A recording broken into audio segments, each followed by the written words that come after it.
Hey guys, this is Shainu. Today I'll be showing you how you can make surveys or quiz or whatever you want to create through Google Forms. And not only that, I'm also going to be showing you how you can publish that into a website that you already have, or other options you have to share this with your audience or your students.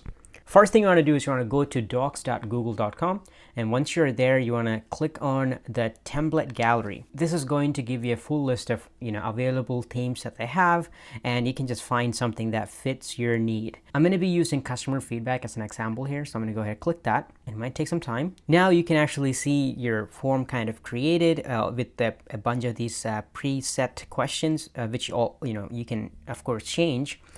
So if you want to change something, if you don't want to say customer feedback, you want to say customer survey or whatever, you can edit that, make those changes. And if you scroll down a little bit more, you can see the type of questions that we have available. So these are all like sort of these dialog boxes that we can customize.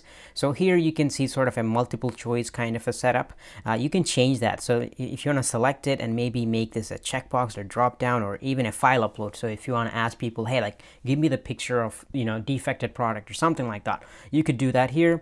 And then or you can just make it a short answer. So if you're asking for a survey, you probably want to ask like what's wrong with product X. I mean, I don't know if this is going to be a survey really or a kind of a support form. Whatever you can think of, it's available here. And say if you don't want all this other stuff that out here, you just want this one question, you just want to click on the delete option here. So if you select it, you get a little trash can icon. You just need to select it until you get what you need to have in your questionnaire. And say if you want to add something, there's a little plus button here to add a question, and you can change it just like how you could change it here: multiple choice, file upload, short answer, etc. So say you are satisfied with the form. Now what we want to do is we want to select the send button.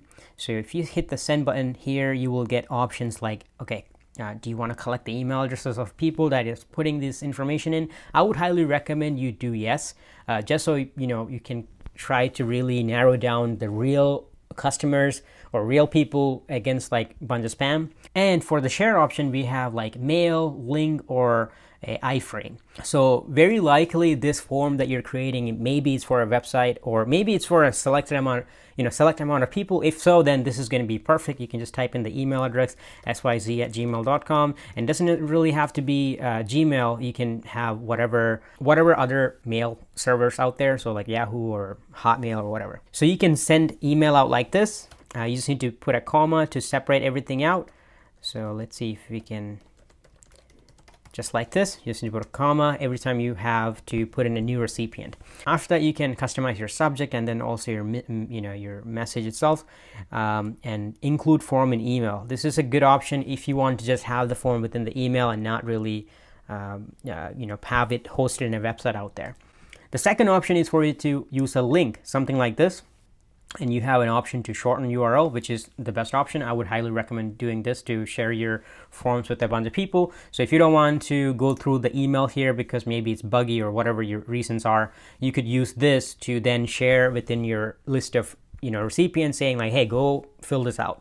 Or the third option is for you to have your form within a website, and that can be accomplished by this iframe code here. So you just need to highlight it, copy it. So right click and copy if you want to, or you could just select the copy button here.